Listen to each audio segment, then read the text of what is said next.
the former head of Microsoft, one of the founders, if you will, probably doesn't like it when you show that video from more than 20 years ago. The reason why I love it, it says a lot about Steve Ballmer, the fact that he was very unconventional, extremely successful CEO, one of arguably the best this country has ever seen. But his passion is well noted beyond just, like at the time, what was going on at Microsoft, but more important about what's going on in this country.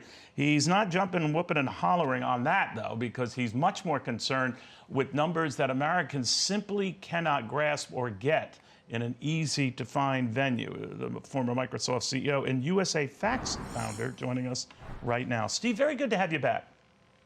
Great to be here. Thanks, Neil. And I always do love that video because it shows your passion and you were very animated about it, but you're not really very passionate about some of the stuff we get from the government and how people can understand what's going on with the government. What's your biggest concern?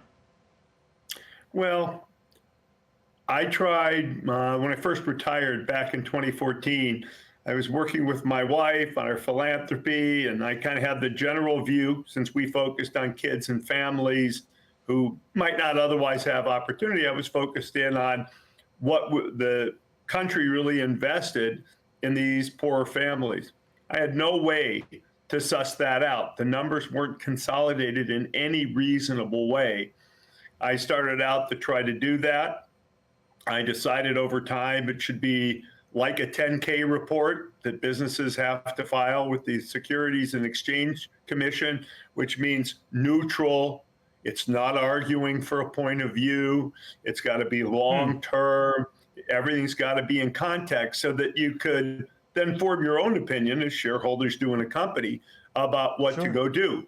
Now, I'm not going to be judgmental about whether we're in good shape or bad shape, but I think we can, and certainly the materials that we published, some new videos we came out with here before the election, they paint a story and everybody can assess that differently.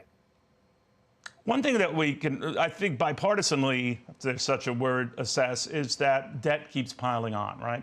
And both candidates, of course, have plans that will add to that debt, depending on if you believe the figures attached to them. There's a Wharton survey that shows it goes up another trillion, almost $2 trillion under Kamala Harris, could go up $5 trillion or more under Donald Trump. No way of knowing for sure. And as you've reminded me, a lot of this stuff often isn't worth the paper it's printed on. But to get back to that notion of a government that gets bigger and the money that's coming in to pay for that, I'm just wondering how that all works out.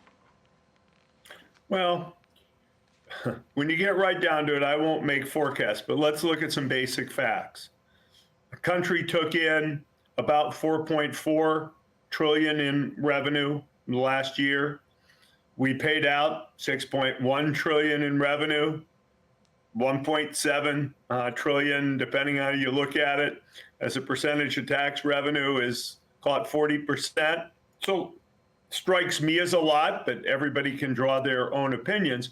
The problem is when you look at the spending, mandatory spending, Social Security, Medicare, Medicaid, veterans benefits, things that the population expects, if I might say, that's, as a total accounts for, let's say 60%. You add in the debt. I think most people would think our country should pay its debt.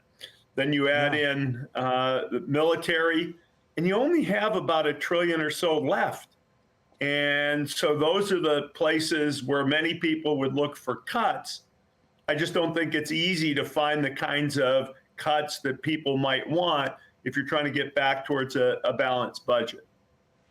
Well, therein lies the rub, right? Because you're right, that's where all the money is, and the money that has to be addressed. And I didn't know it was as high as the 60% above figure that you alluded to. But the fact of the matter is, neither candidate right now wants to cross that third rail. We have a proposal by Donald Trump not to tax Social Security benefits, not to tax overtime, not to tax tips. All well and good for those audiences who love to hear that kind of stuff. But similar giveaways by the Kamala Harris camp. In other words, it's very easy to propose tax cuts and dealing with things that could make it more onerous for these programs down the road. So I'm just wondering how that sorts out, because if we're concerned about all the money going out and a lot less money coming in, it's not reflected in polls. The debt and these deficits that pile up year after year don't seem to be a worry for Americans. What do you think of that? Well, let me say the following. Again, everybody's entitled to their own opinion. On this one, I'll share my opinion. I worry about our increasing debt as a percentage of our GDP. I mean, if you think about companies, there's companies that live with a certain amount of debt forever. But if you look at debt, if you will, as a percentage of revenue or profit, it can't just keep growing. And right now, we've got about an economy, call it 27 trillion. We have debt of 35 trillion. You know, being over 100%, it's the highest our debt has been as a percent of GDP since World War II. And I think people will accept we had some special exigencies in, you know, during the war period in terms of what we needed to spend. So it doesn't pop. I understand it doesn't pop. If you look at people personally, they want more. Government can give it to them in terms of higher spending on them or on lower taxes. Both parties seem to have somewhat different viewpoints about how to get there. But this notion of, hey, let's at least make a dent in the growth in debt as a percentage of GDP, I agree, does not come up in the dialogue. And I don't, you know, again, I speak now not as a provider of facts, but as a citizen. Nobody thinks it's going to be a big issue in this election. Well, you are a citizen, but you're also one of the richest guys on the planet. And you've probably heard from candidates, and this is routine, up to say that billionaires, guys like you, should pay more. And I've gotten back and forth into this with both sides, that what represents a fair share, or the rich paying a fair share. We used to have a top rate, as you know, Steve, was 90%, that's 70%, 50%, in and around the 37 to 39, 40% today. But we go back and forth on that, and the old saw is that the rich aren't doing enough. I know you've heard it many times, but what do you think of that? Well, let's just look at some numbers. 76% of income tax, not including Social Security, sales, property taxes, but 76% of federal income tax is paid by the top 20% of tax-paying units, families, households, as we might think of them. And those are families with over $160,000 of household income.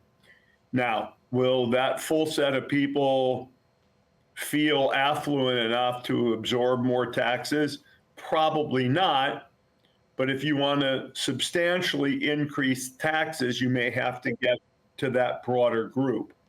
You know, would I personally be happy and willing to pay more tax? Yes, I would.